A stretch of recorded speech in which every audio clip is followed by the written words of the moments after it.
ಇದು ಒಂದು ಚೈನ್ ರಸ್ತೆ. ಇದು ಮುಂದ್ಗಡೆ ಪ್ರಿಂಟು ನೋಡಿ, ಅಲ್ಲಿವರೆಗೂ ಒಂದು ವಿಲೇಜ್ ಮ್ಯಾಪಲ್ಲಿ ರಸ್ತೆಯಲ್ಲಿದೆ ಒಂದು ಚೈನ್ ರಸ್ತೆ. ಈ ಕಡೆಗೆ ಒಂದು 2 ಕುಂಟೆ ಅವರ ಅಣ್ಣ ತಮ್ಮದ್ರ ಭಾಗ. ಇದು ಮುಂದ್ಗಡೆ ರೋಡ್ಗೆ ಒಂದು 2 ಕುಂಟೆ ಕಸ್ಕೊಂಡಿದ್ದಾರೆ. ಅದು ರೆಕಾರ್ಡಲ್ಲಿ ಆಗಿದೆ ಅಂತ. 10 ಎಕರೆ ಬೋಂಡರಿ,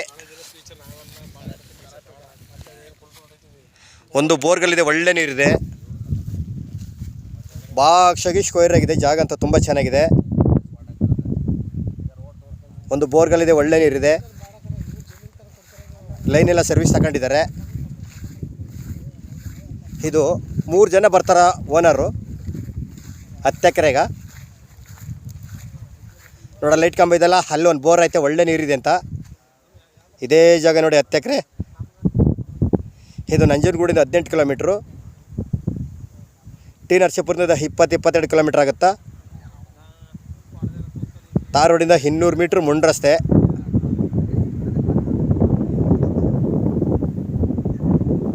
ಮೈಸೂರಿಂದ 40-45 ಕಿಲೋಮೀಟ್ರ್ ಆಗುತ್ತಾ. ನಂಜನಗೂಡು 20. ಅಲ್ಲಿ ದೊಡ್ಡ ಲೈನ್ ಹೋಗೈತೆ, ದೊಡ್ಡ ಲೈನ್ ಈ ಜಮೀನು ಟಚ್ಚಿಲ್ಲ, ಹಿಂದ್ಗಡೆ ಹೋಗೈತೆ.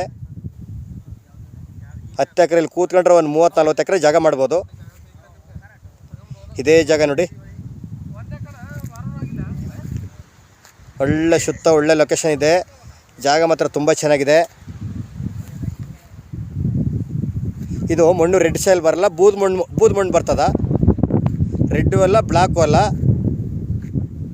ಬ್ರೌನ್ ರೀತಿ ನೋಡಿ. ಇದು ಮುಂದ್ಗಡೆ ಪ್ರಿಂಟ್ ಬೆಂಗಳೂರಿನವ್ರು ತಗೊಂಡಿದ್ದಾರೆ, ಒಂದು 15 ಎಕರೆ ಧಾರವಾಡಿಗೆ ಅಟ್ಯಾಚ್ ಆದಾಗ. ಹಿಂದ್ಗಡೆ ಜಾಗ ಇವಾಗಿರೋದು ಇದು. ಇದು ಬೆಂಗಳೂರಿಂದ 160 ಕಿಲೋಮೀಟ್ರ್ ಆಗುತ್ತಾ. ಟಿ ನರಸೀಪುರದಿಂದ 20-22 ಕಿಲೋಮೀಟ್ರ್ ಆಗುತ್ತಾ. ಮೈಸೂರು 45, ನಂಜನಗೂಡು 20, ತಾರ್ ರೋಡಿಂದ 200 ಮೀಟ್ರ್ ಮುಂಡ್ ರಸ್ತೆ, ಒಂದು ಚೈನ್ ರಸ್ತೆ. ಒಂದು ಬೋರ್ಗಳಿದೆ, ಒಳ್ಳೆ ನೀರು ಬಂದಿದೆ ಅಂತ. ಕರೆಂಟ್ ಸರ್ವಿಸ್ ಎಲ್ಲ ರೆಡಿ ಇದೆ, ಸ್ವಂತ ಟಿ ಸಿ ಹಾಕ್ಸ್ಕೊಂಡಿದ್ದಾರೆ. 10 ಎಕರೆ 3 ಜನ ಓನರ್ ಬರ್ತಾರ. ಇಲ್ಲಿ ಕೂತ್ಕೊಂಡ್ರೆ ಇನ್ನೂ ಒಂದು 10-15 ಎಕರೆ ಜಾಗ ಮಾಡಿ, 20 ಎಕರೆ 30 ಎಕರೆ ಜಾಗ ಮಾಡ್ಬೋದು. ಜಾಗ ಮಾತ್ರ ಸೂಪರಾಗಿದೆ ನೋಡಿ, ಎಲ್ಲ ಒಂದೇ ಮಟ್ಟ ಇದೆ, ಲೆವೆಲ್ ಇದೆ. ಯಾವುದು ಇಲ್ಲಿ JCP ಕೆಲಸ ಇಲ್ಲ. ಇವರು ಎಕರೆ 28 ಲಕ್ಷ ಹೇಳ್ತಿದ್ದಾರೆ. ಕೂತ್ಕೊಂಡ್ರೆ ಹೆಚ್ಚು ಕಮ್ಮಿ ಏನೋ ನೆಗೋಷಿಯಬಲ್ ಆಗ್ಬೋದು. ಜನರಲ್ಲು ಲೀಗಲ್ ಡಾಕ್ಯುಮೆಂಟು